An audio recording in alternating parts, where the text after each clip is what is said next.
Hey everybody, Tommy coming at you from Seoul, South Korea, where Hyundai has flown me down to check out a bunch of new reveals, including the car behind me, the all-new Nexo. That's right, Hyundai is doubling down on hydrogen technology. We've got an all-new hydrogen-powered Nexo that looks very different than the old one. Although you probably can't tell because we are in a huge media scrum right now, and I do apologize if this video is a little rough around the edges, but I really want to show you my first hands-on look at this Nexo, so let's go hit it. All right, so this is a case where I might be throwing some bows to get the shot here, but we gotta check out this new Nexo because the design is so different than the old one. There's a man currently jamming out to music at full blast right now inside the car. This is a pretty crazy auto show experience, guys. But this Nexo is more squared off and angular than the old one. It looks much tougher. It looks more SUV-like. Check this out. So that pixel design that we've seen on the Ioniq 5 and the Ioniq 6 definitely continues into this new Nexo. So look at the front end. We have these 4 big pixels that are displayed behind this clear transparent panel, which is pretty cool. And then we can see those crazy slit headlights, and then also this other beam down low on the lower portion of the front end. Now as we make our way along the side of the car, we can see nothing because there's 100 people there. All right, so now I can show you the side of this Nexo. And once again, some pretty funky looks. So if you check out this ribbing down the side, starts kind of at the front door and then ends halfway through the rear door. And I like this too. It's actually a two-tone look. So we've got this sand color on top with the blacked out fender flares. And then we also have a blacked out lower portion. But what I like about it is it's not like a shiny piano black. It's a more durable flat black with the Nexo engraved in there. It does have the retractable door handles, but the craziest angle of this car is actually the rear 3/4 because we have this dramatic C-pillar that slopes upward toward the back of the car, and then we've got this little quarter window back here, which is pretty funky. So on the passenger side of the car, if I push in on this little plug socket, you can see there's actually a standard outlet. In this case, it's a little smiley Korean outlet, but an outlet to power your life. So you don't need an adapter like you do on like an Ioniq 5 or an Ioniq 6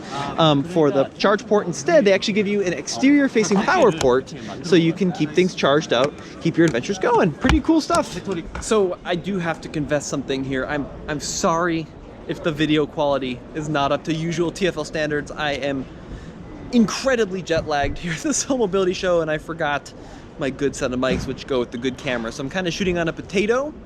So you get to see what these cars look like as if they were from the 1980s. I'm just kidding. It's terrible. I'm dumb, but my apologies on that. All right, guys, checking out the design of the Nexo interior. First of all, you've got the retractable door handles, and let's hop in and take a look at what's going on here. Super different interior design than the old one, and some noticeably interesting design features. Like, look at this almost pillow dash that has these little sections. It's kind of squishy here, kind of an interesting look.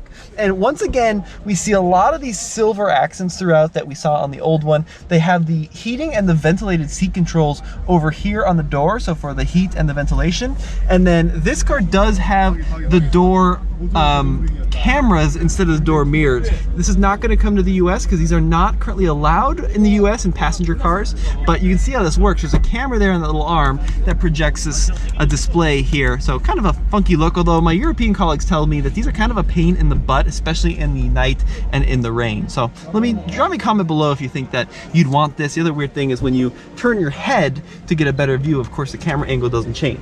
Now when we look at some of the technology in this car, so very familiar to other Hyundai products, we have a 12-inch infotainment screen and a 12-inch cluster screen. Now this infotainment screen appears to use largely the same style display that we see across a lot of other Hyundai products, although I do really like these little animations that look almost anime in how this works, and you can see this kind of continuous landscape that separate these tiles. Now I'm going to be totally honest, I don't speak Korean, so I don't know what a lot of this says, so drop me a comment below if you do. But definitely a cool look here. And then our home screen, we have these tiles for some of the fuel cell information. There you can see predicted range with and without the climate control. There we've got our fuel cell percentage there. And then we also have, of course, navigation showing us we're here in Seoul, Korea. Now below that, we have this panel here, which, so Hyundai and Kia have been going away from this, but it looks like it's back in the Nexo, this little switchable panel. So you can go from the audio controls to the climate controls, but you can have both at the same time. And then you'll notice even the hard buttons do change. So we've got temperature here, and then if I switch it, it's going to go to the volume control. I do like the two-tone steering wheel quite a bit with this kind of black inner and then the outers as well. And then you've got this lighter finish along the outside. Drive mode controls there. And then you can see just a quick look at the digital instrument cluster. Down here across the middle, dual wireless charging trays with your little fingerprint scanner. We do have a full 360-degree camera suite, and then down here, good sized cup holders here, a little bit of additional storage. The 4 dots, which is H in Morse code across the seats, same thing on the steering wheel. And then in the center console, we have USB-C charging. And then that full panoramic sunroof, and I really like this kind of suede material that we see across the headliner here. So I think Hyundai's doing a lot of good stuff in the interior of this Nexo. It feels a lot more upscale and premium than the old one, which I think is definitely a good thing. And I also like how it's a more horizontal motive versus the more segmented kind of sections in the old car. And it's just, once again, it's so airy in here, which I find to be really refreshing in modern cars. Currently, I'm being held hostage inside the Nexo. There's someone doing a speech about the door, and if I open the door, I'm gonna slam someone in the face. And we got 2 people presenting in here. This is the craziness, folks, of the Seoul Mobility Show. So let's talk about some specs on this new Nexo. It's gotten quite a bit bigger than the old one. It's 4,750 millimeters long, which is 80 millimeters more than the outgoing one. That's like 3 inches if my math is correct. So a slight increase in overall length, and the overall footprint of the car is larger than the old one. Power is also up pretty significantly, so it's gone from 135 kilowatt peak to 190 kilowatt peak on the electric motor. That's 255 horsepower or thereabout, and that has decreased 0 to 60 times substantially. The old one, according to Hyundai, 0 to 62 miles an hour would be about 9.2 seconds, and this new one is supposed to be down to 7.8, which is a pretty big drop. It still is front-wheel drive only, though. It's a single motor setup, so it's got much more rugged, squared-off looks, but only front-wheel drive. All right, folks, let's check out the back seat of this new Hyundai Nexo. Surprisingly spacious, really decent headroom, even with the full panoramic sunroof, but legroom is good. And what I like about it is it has a really airy cabin. It's got a lot of kind of bright materials. It's got this kind of light seat material. It's got the lighter floors, which I'm curious to see how that's going to hold up over time. And look at some of the luxury features back here. It's got heated rear seats. It's got ventilated rear seats. And just like the old Nexo, we see kind of this shiny silver finish over a lot of the trim. So it's over here in the door, it's up here in the door handle, and then of course you get that Nexo down there on the sill. So I'm very impressed with the rear seat. It also has dual USB-C ports as well as some air vents back there. So the funkiness continues at the back of the Nexo, and this taillight situation, super interesting. You can see these illuminated squares on the ends of the car, and then the turn signals are actually these strips located here down below the squares. And then it's not a perfectly straight tailgate like what you find on the Santa Fe. It does have a little bit of a curve in it, and then once again, the pixels. We got tons of pixels throughout, so you can see them across this panel on the back of the car. This is pretty cool too. Those pixels we were just looking at, that's actually the center high-mounted stoplight. That's your chimsel, are those 4 little dots across the middle there. Pretty cool. And here we're gonna check out the trunk as well.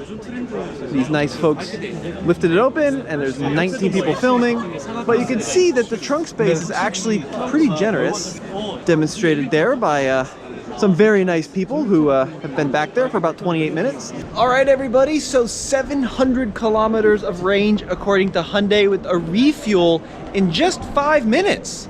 Are you sold, or are you still on the fence? Like, I think it's a cool design. I think they've done a big step up in both interior and exterior design, and they got rid of the 1,000 million buttons in the old Nexo, but really without that investment in the hydrogen infrastructure, I'm not sure it's gonna work. Which is a shame, because it looks really good, and refuel in just a couple minutes and hit the roads. But I'd love to hear what you guys think in the comments section below. Be sure to drop me one. I know that hydrogen is a very polarizing subject, but as always, this has been Tommy. Head over to alltfl.com, and thank you so much for watching today's video.